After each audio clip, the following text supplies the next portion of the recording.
ሰላም ሰላም የዩቲዩባችን ተከታታዮች እንደምን አላችሁ? ከአክራሪ እስልምና ወደ ክርስትና ክፍል 10ን ዛሬ ቀጥልላችኋለሁ። ቤት ገብቼ ትንሽ እንደቆየው አባታቸው ቴሌቪዥን ሲመለከት አጋጣሚውን ተጠቀምኩና ድምፄን ቀንሼ ጉዳዩን ለልጆቼ አነሳሁባቸው። በነገራችን ላይ ነገ ወደ አዲሱ አፓርትመንት እዛወራለሁ አልኳቸውና ምላሻቸውን መጠበቅ ጀመርኩ። የሚገርመው ግን ሁሉም ዝም አሉ። በጸጥታ እኔን ያዩኛል። ፈጠን አልኩና ይህንን የማደርገው ለእናንተ ስለማላስብ አይደለም አልኳቸው። ከዚህ ወደ መኝታ ክፍሌ ገብቼ ዕቃዎቼን ማዘጋጀት ጀመርኩ። ይህ ሁኔታዬም በጉዳዩ ላይ ክርክር እንዳይከፍትና ለሚያነሷቸው ጥያቄዎች ምላሽ በመስጠት እንዳልደክም አደረገኝ። ደስ አለኝና አምላኬን አመሰገንኩት። በነጋታው ገና በማለዳ ወደ ትምህርት ቤት ሄድኩ። ከዚያም ማታውኑ ትምህርት ቤቱ ሁለት የጉልበት ሰራተኞች አንዲት የዕቃ መጫኛ መኪና አምጥተው ዕቃዬን እንዲያጓጉዙልኝ አደረግኩ። መቼም ድንቅ ነው። ወደ አዲሱ ጎጆዋ የምትሄድ ሙሽራ ነው እኮ የምመስለው። እንደ እውነቱ ከሆነ እኮ እኔም አዲስ ሙሽራ ነኝ። ከመወደው ጌታ ጋር የምኖርበት ቦታ ያስፈልገኛል። ፍቅሩ ከማናቸውም ፍቅር ከማንኛውም አይነት ስሜት በላይ ነው። ነገሮች ሁሉ እንዳሰብኳቸው ተከናወኑልኝ።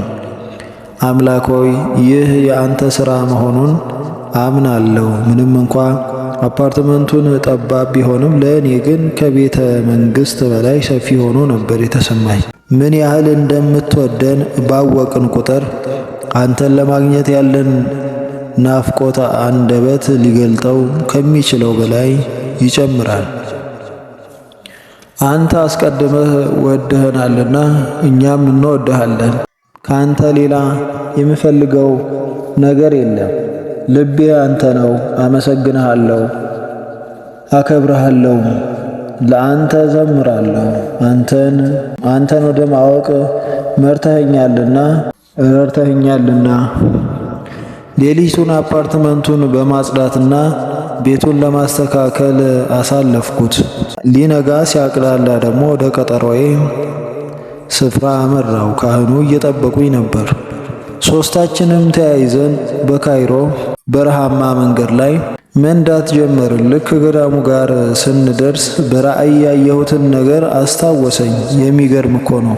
ሁሉም ነገር ልክ በራእይ እንዳየሁት ነው። በብረቱ በር፣ ዛፎቹ፣ በአጠገቡ የሚገኘው ረጅሙ መንገድ፣ አዲሱና ጥንታዊ ቤተ ክርስቲያን፣ ሁሉም በራእይ እንዳየሁት ሆኖ አገኘሁት። በጥንታዊ ቤተ ክርስቲያን ውስጥ ቅዳሴ አስቀደስን። በሕይወቴ ለመጀመሪያ ጊዜ ያስቀደስኩት ቅዳሴ ነበር። የሚገርመው ነገር ለእኔ አይገባኝም፣ ነገር ግን ነፍሴ እየተረዳችው ስትደሰት ይሰማኛል። የሚባለው ነገር ምን እንደሆነና ትርጉሙ ምን ማለት እንደሆነ ማወቅ ጉጉት አደረብኝ። አንድ መነኩሴ መጡና አንድ መጽሐፍ ሰጡኝ። የውስጤን ፍላጎት ተረድቶ ሳልጠይቀው የሚያስፈልገኝን ስለሰጠኝ አምላኬን አመሰገንኩት። በቅዳሴ ጊዜ ደስ የሚል ለየት ያለ የትኩስ ደም ሽታ ሸተተኝ። አፍንጫዬን ሸፍኜ ከየት የሚመጣ መዓዛ እንደሆነ ለማወቅ አንገቴን መለስ ቀለስ አደረግኩት። ካህኑ ሁኔታዬን ስላዩ ምን ሆነሽ ነው ብለው ጠየቁኝ።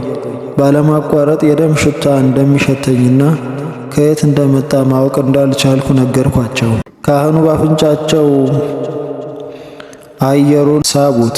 ከዚያም ቀስ ብለው ከቅዳሴ በኋላ እነግርሻለሁ አሉኝ። ቅዳሴው እንዳለቀ አስቀዳሾቹ ሁሉ ወደ ቀደሱት ካህናት ሄደው የሆነ ነገር በእጃቸው ሲቀበሉ አየሁ። የቀረሁት እኔ ብቻ ነበርኩ። አብረውኝ የመጡትን ካህን ሊገባኝ አልቻለም። ምን እያደረጉ ነው? እኔም እንደ እነሱ መቀበል እፈልጋለሁ ስል ጠየቅኳቸው። ካህኑ አሁንም ነገ በኋላ አስረዳሻለሁ። በቅዳሴ ጊዜ የጌታን ሞትና ትንሣኤ እያሰብን እናስቀድሳለን። ከዚያም ሥጋውንና ደሙን እንቀበላለን ህብስቱ ሥጋው፣ ወይኑ ደሙ ነው። እግዚአብሔር ስለሚወድሽ የስሜት ሕዋሳቶችሽን በመጠቀም ይህንን እውነታ እንድትረጂው አድርጓል ሲሉ አስረዱኝ።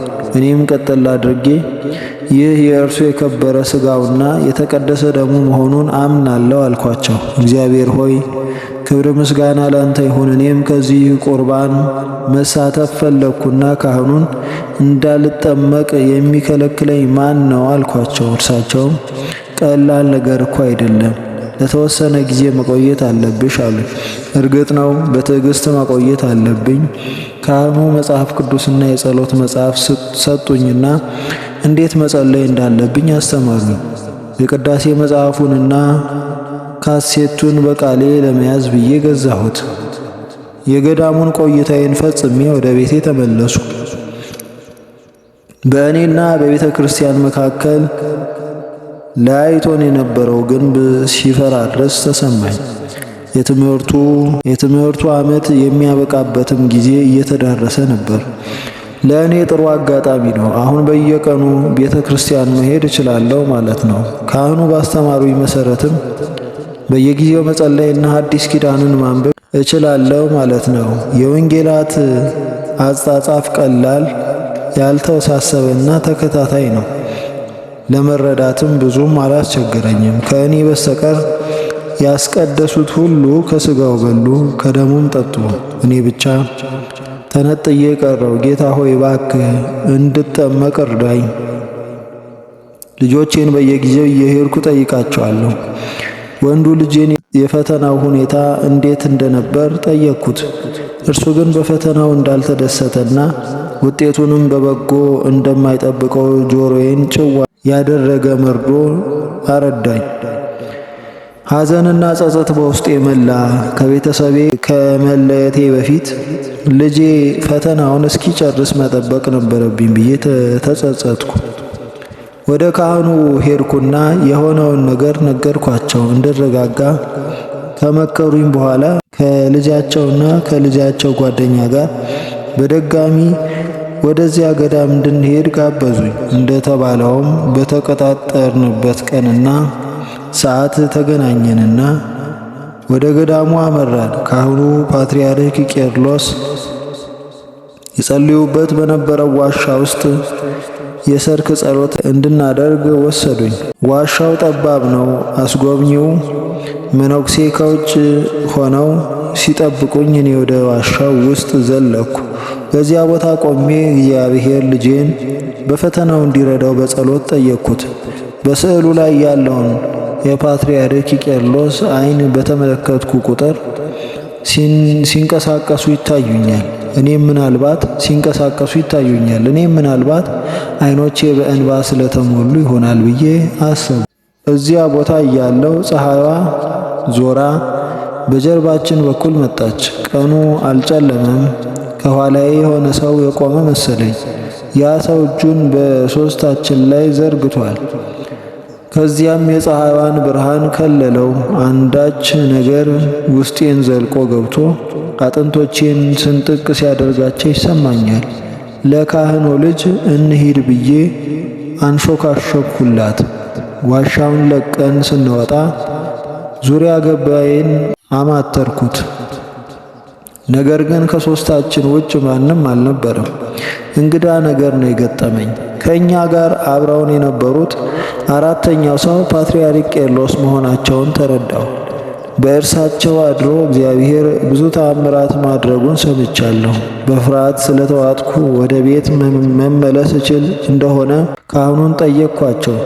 በነጋታው ጠዋት ወደ ቤታችን ተመለሰን።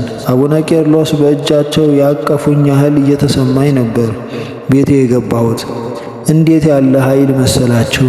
እኔ የተሰማኝ ስሜት ዛሬም እንኳን ይሰማኛል። ያኔ የተሰማኝ ስሜት ዛሬም እንኳን ይሰማኛል። እንቅልፍ እስኪወስደኝ ድረስ ያንን ውሎዬን በልቤ እያሰላሰልኩ ነበር። እሺ፣ ለዛሬ ያስኩላችሁ ይህንን ይመስላል። ላይክ፣ ሰብስክራይብ፣ ሼር እያደረጋችሁ እንዲሁም ደግሞ ጠቃሚ አስተያየቶቻችሁን በኮሜንት መስጫው ሳጥን ላይ እንድትጽፉልኝ በትህትና እጠይቃለሁ። ሰላም እግዚአብሔር ከሁላችን ጋር ይሁን።